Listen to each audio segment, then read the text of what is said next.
गुरुवर, ब्रह्म और शक्ति में क्या अंतर है? वत्स, ब्रह्म और शक्ति अलग नहीं, एक ही हैं। कभी साकार तो कभी निराकार, कभी सगुण तो कभी निर्गुण। ब्रह्म ही शक्ति है और शक्ति ही ब्रह्म है। परंतु गुरुवर, यदि ब्रह्म ही शक्ति है तो पुरुष और प्रकृति कौन है?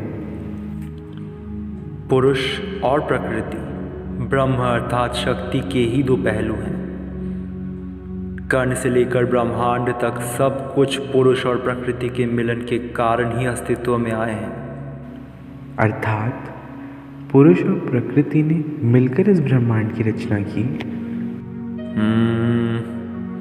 प्रकृति शक्ति है, इसलिए सक्रिय होकर सृष्टि का सृजन, पालन तथा संहार का कार्यभार संभालती है। पुरुष निष्क्रिय होकर प्रकृति की शक्ति को धारण करता है। अब काली और शिव का ही उदाहरण ले लो। शिव निष्क्रिय होकर काली के चरणों को अपने वक्ष पर धारण करते हैं और काली की शक्ति के भार को वहन करते हैं।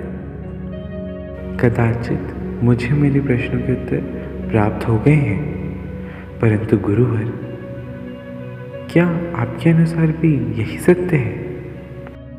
इसमें सत्य और असत्य का प्रश्न ही नहीं है। जब वो स्थिर और निष्क्रिय रहता है तब मैं उसे ब्रह्म कहता हूँ, परंतु जब वो गतिशील और सक्रिय रहती है तब मैं उसे शक्ति कहकर संबोधित करता हूँ।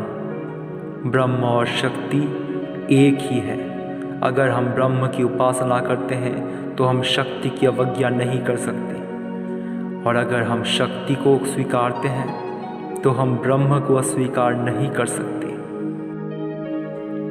इसी एकता को दर्शाने हेतु श्री कृष्ण अपनी नासिका में श्रीमती राधा के गौर वर्ण के समान उज्ज्वल मुक्ता को धारण करते हैं, और श्रीमती राधा अपनी नासिका में श्री कृष्ण के श्याम वर्ण के भांति नीला पत्थर धारण करते हैं। इसके उपरांत श्री कृष्ण पीत वस्त्र और श्रीमती राधा नीला वस्त्र धारण करते हैं।